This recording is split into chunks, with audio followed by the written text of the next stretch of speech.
Excellent. Well, we seem to have got communication restored with all our guests. So we're going to bring Sandi Adams on. Many apologies. I used a former name earlier on in the news. So we'll bring Sandi Adams on, who's going to take us through a look at what's happening with agricultural policy.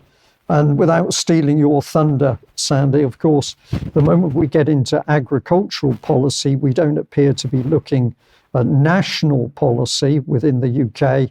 We seem to be automatically coming back to global policy. But welcome. Thanks very much for joining us. What have you got? Well, I've been looking really about what's happening with farmers, because I speak to a lot of farmers in Somerset, and they're all under pressure, and a lot of them are getting very, very confused as to why they're being told to diversify and not farm, but do other businesses on their land. And I've just been looking, and they're losing their subsidies over the next 3 years. They're incrementally stopping subsidies. This is DEFRA.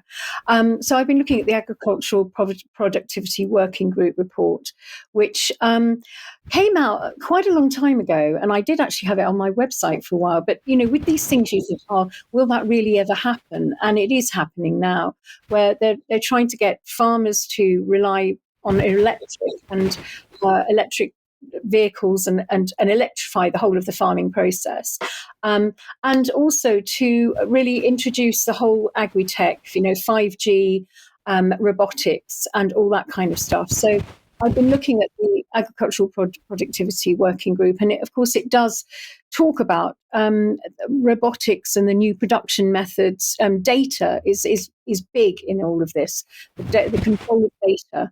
And when you look at the whole global issue that's going on at the moment, you realise that this is very WEF led. This is not a normal agricultural policy that we've ever had in this country, and this is all being handed over again to global governance. And unfortunately, the whole of our food industry, our farming, and farmers are a little bit hesitant to wake up to this, and I'm hoping that they will wake up in the same way they've woken up in Europe, and really just have to say no to all of this, because it will. They're trying to stop farming.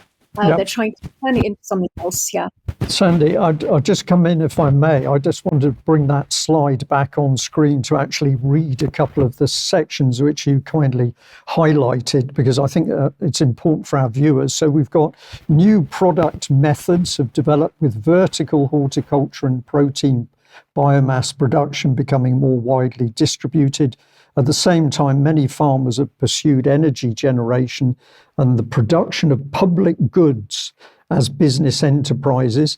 It goes on to say that data is central to enabling these new systems and technology to operate seamlessly. Data flow from farms provides constant reassurance and immediate response to threats. Information flow to consumers and stakeholders now includes real-time data to assure animal welfare, environmental practice and production standards. This has opened and expanded many global markets. And it goes on to talk about a network of experimental and demonstration farms.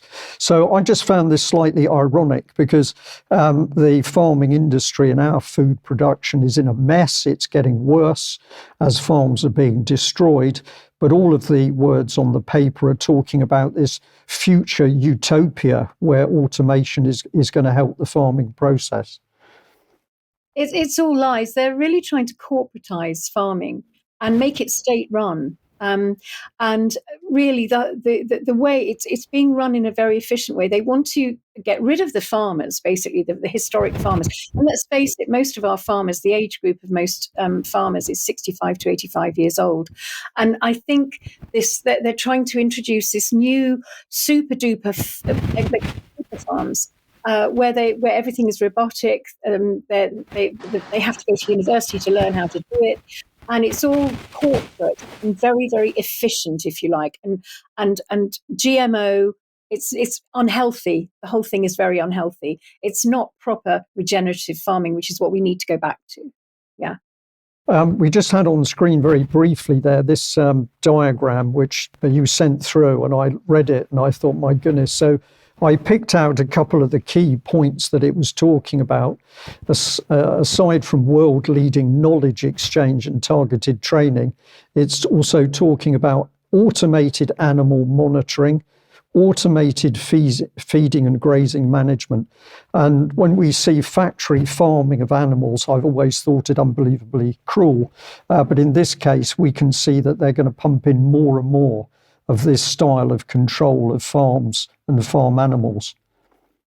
Yeah, I mean, we've had agri-tech, agri-farming being trialled in Somerset, and we've had these poor cows with 5G collars on, which nudge them when they need to go to milking, and it's just horrible. The whole thing is really cruel to animals, and the produce is not good for humans. Yeah. Right. And we've got this one here, which is about industrial strategy pillars, people. Recommendation 4, drive the uptake of professional training and development. And it's talking about formal education qualifications and undertaking recognised training on technical and business practice. What would you say about where are they taking farmers? Are we going to have farmers, or are we going to have a different style of person?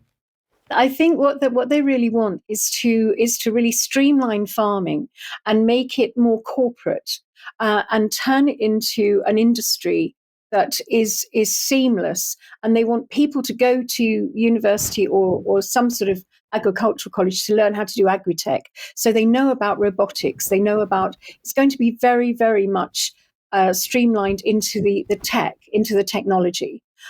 So really, the natural way of farming will cease to be.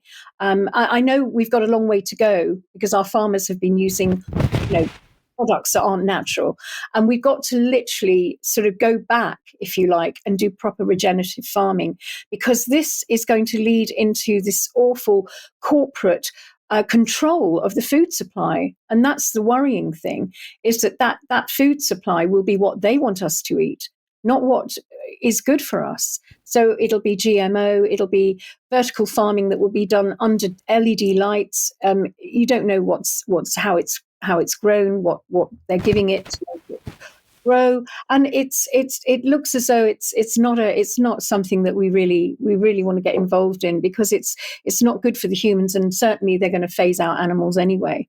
But when they do the stuff with the animals, they're not treating them well either at the moment. But that all will be phased out, because that's the plan. So, Sandi, would it be reasonable to say farmers go and we get some sort of highly educated manager, highly educated but little experience or time working on the land? Managers, not farmers. Is that a fair comment? Managers, they're not going to be. They're not going to be working with the seasons and all the things that farmers used to do. Work with the seasons, work with the tides, whatever, the moon phases, whatever. They everything will be very different, and it will be very efficient, and not the way that farming should be. They won't be working land properly. So they won't be working the land, and you've said, and somebody else is going to decide what we eat. And you kindly sent this one through, which. Well, I'm smiling as I say this, but of course they are pushing this. Insect biomass is a rapidly developing sector of global agriculture with the potential to help meet global protein requirement. The relatively slow rate of development of the insect biomass industry in the UK illustrates the importance of several of the actions under recommendation 3. So, Sandi, once again, they're worried because they're behind the curve, they're being slow, but basically it's taken as a given in this case study that we need insect biomass. There's been no debate about whether we should be eating this stuff, but in this document it's taken as a given. We need more, and we've got to create more. Well, it's silly, really, because they're saying this all in the name of saving the planet. There's too much CO2, and animals, apparently livestock, creates too much CO2. So you've got to get rid of them, and you've got to have everything electrified, and you're going to be keeping these crickets, this insect biomass, under lights, in a in an artificial environment, and the processing of this food is going to cost so much more if you want to go down the CO2 route than any livestock on land would ever take up. So the whole thing is a nonsense, and it's all about control, and it's all about taking the goodness out of food, so that I do believe they just want to keep us sick, basically, or starving. I'm not sure which, but or probably, both. yeah. Or both. And this one here, case study 5, robotics and autonomous systems. But this is basically saying that people working in agriculture are going to be replaced by robotic systems.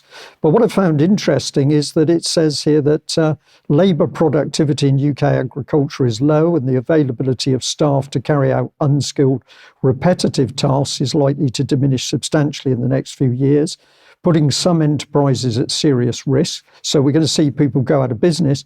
But then it says the ONS labour market survey showed a drop over the last year of 132,000 EU nationals working in the UK to a total pool now of 2.25 million.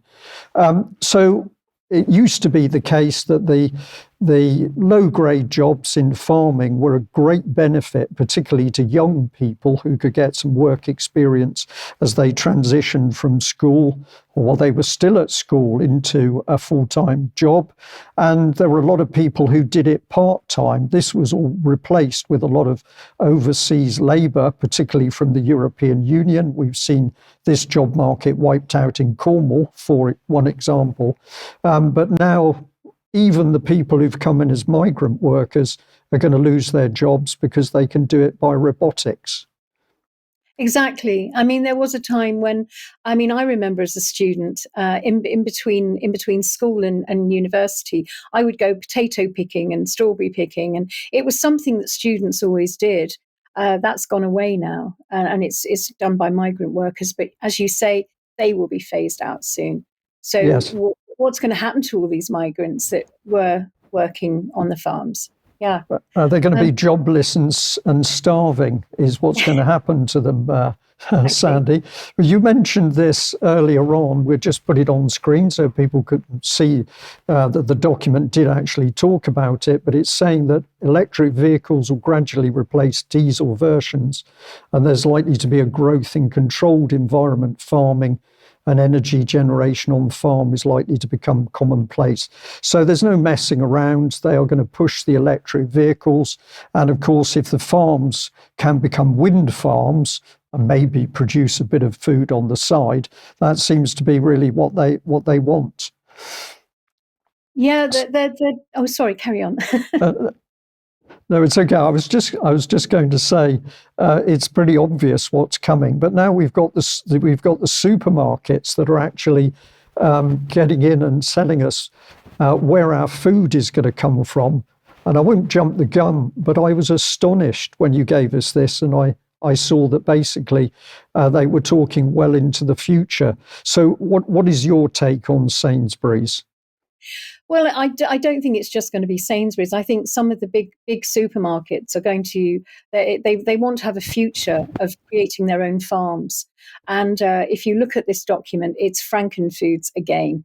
We're looking at this horrendous kind of factory, kind of controlled management system of farming, which the supermarkets will do for massive profits. Cut out the farmer. Why not? This is what farmers have got to wake up to: the fact that that they're thinking of alternatives to proper farming that we've had for all these years, because they call it progress. It's not. It's going backwards, and it's going to take away our autonomy of being able to access decent food.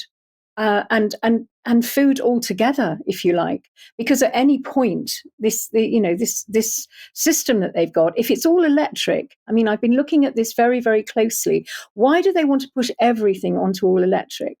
And that there's all sorts of things going on out there where cyber attacks, whatever, all of that could come crashing down, and what would happen to the human race? We have to look at this. We have to look at also, the weakening of the magnetic fields. A Carrington event could knock all this out. This is not beyond the realms of possibility. This is not conspiracy stuff. This is what, if the electric grid went down with a CME, with a solar mass ejection, everything would go. So is that the reason why they want to push everybody onto electric? Is there something that they know that we don't? I've been looking at this as well. It's awful. Yeah. Me that the supermarket's so confident is going to be helping us with food into the year 2169.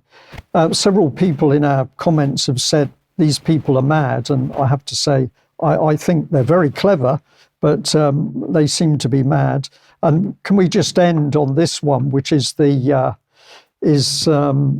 is how farmland is being taken up for other purposes. So can you take us through this diagram, or would you like a little bit of help? No, it's okay. It's this is the Somerset plan. So this is North Somerset. South Somerset haven't, or Somerset County Council haven't done their plan yet because they've only just gone unitary. But this is the plan for land use. And this is going across the whole agricultural land of North Somerset, and it's between now and 2038. And as you can see from that map, all the land, all the pink areas are solar farms, the yellow areas are wind farms, and the red areas are housing development. So there's no room for livestock in any of the plan at all. And you can't put livestock with wind and solar because they can't get the insurance for it because the animals nibble the cables. So it's a phasing out, really, of dairy and for dairy, beef and lamb across the whole board. So this is where it's really getting down to the nitty-gritty, is they want to phase out all meat production and dairy. Okay. Sandi, thank you very much for taking us through this. Obviously, the farmers are starting to do the right thing, and they are standing up to be counted, but the policy that's coming through, very obvious to see, and certainly for me doesn't appear to have our best interests at heart.